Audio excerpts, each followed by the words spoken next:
आखिर क्यों एक माँ ने अपने बच्चे को छोड़ा घने जंगल में? चलिए जानते हैं। किसी गांव में एक किसान रहता था। उसकी शादी को काफी साल हो चुके थे, परंतु वह बेऔलाद था। फिर उस किसान ने बच्चे के लिए दूसरी शादी की। कुछ महीनों के बाद उसकी दूसरी पत्नी से एक बेटी पैदा हुई। अब वह पति पत्नी अपनी बेटी के साथ बड़े खुश थे। किसान ने अपनी बेटी का नाम परी रख दिया। अब वह किसान अपनी दूसरी पत्नी से बहुत ज्यादा प्यार करता था, लेकिन किसान की जो पहली वाली पत्नी थी उसे ये चीजें बर्दाश्त नहीं हो रही थीं। जब बच्ची कुछ महीनों की हुई तो अपनी तोतली जुबान से किसान को पापा पापा कहकर पुकारने लगी। किसान की पहली पत्नी परी की दुश्मन बन चुकी थी।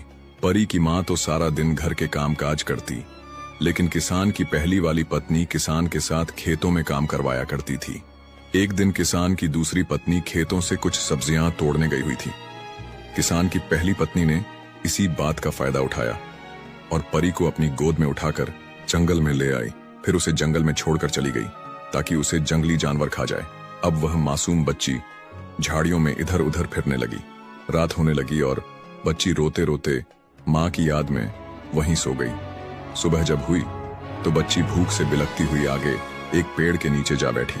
उसी पेड़ पर एक बंदरिया अपने बच्चों के साथ थी।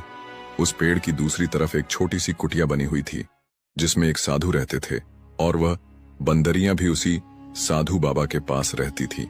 जब उस बंदरिया ने छोटी सी मासूम बच्ची के रोने की आवाज सुनी तो उस बंदरिया ने जल्दी से बच्ची को गोद में उठाकर अपना दूध पिलाया और फिर उसे उठाकर साधु की कुटिया में ले आई। तभी वह साधु बाबा, जो कहीं भिक्षा मांगने के लिए बाहर गए हुए थे, वापस अपनी कुटिया के पास आ गए। कुटिया के अंदर उन्होंने देखा बंदरिया की गोद में एक सुंदर सी प्यारी बच्ची है।